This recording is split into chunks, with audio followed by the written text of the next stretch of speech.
Hi, welcome to In 5 Minutes. We have done with the basics of JFET.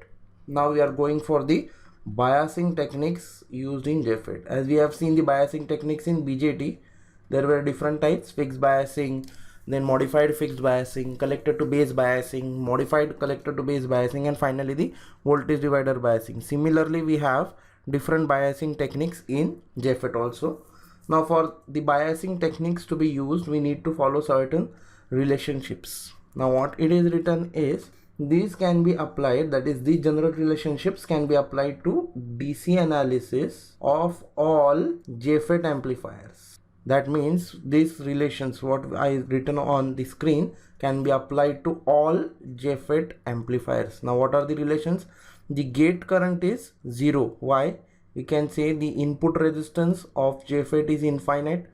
When the resistance is infinite, it will act as open circuit. When it is open circuit, the current flowing will be 0. Hence Ig is 0. Then since the gate current is 0, what you can imagine, this is suppose N channel, you have P type over here, you have drain, you have source.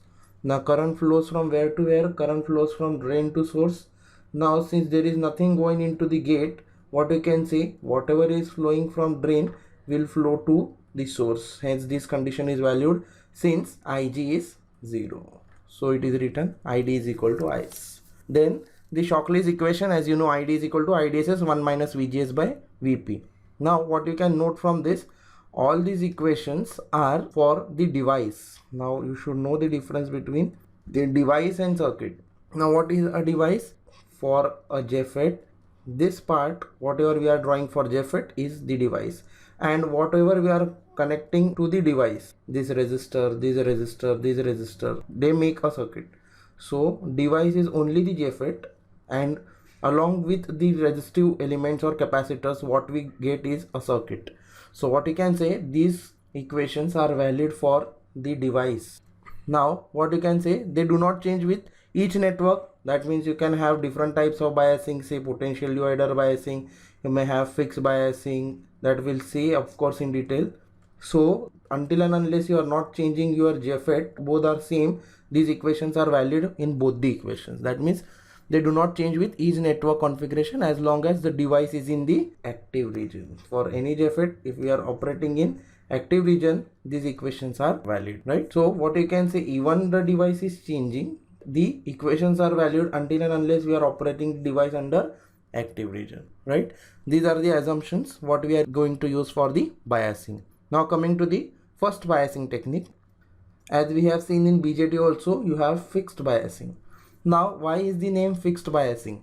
You can see VGG, right? This is your gate, this is your drain, and this is your source. This voltage is gate to source voltage, this voltage is drain to source voltage.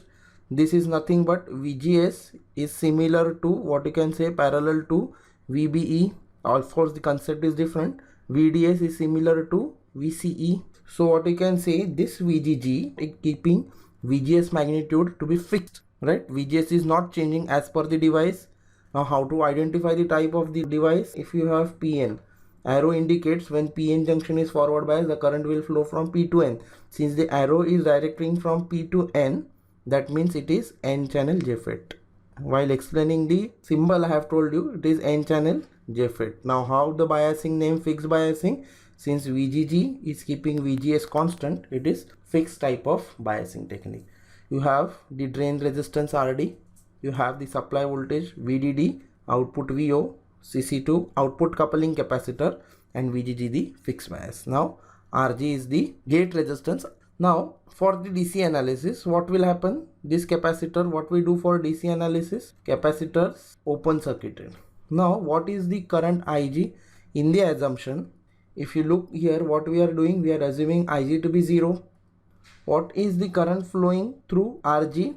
I can write voltage across RG can be written as current. What is the current? This is gate, so current flowing will be Ig. So I can write Ig multiplied by the resistance RG. But in the assumption, what we have assumed, since Ig equals to 0, so what will be the voltage across RG?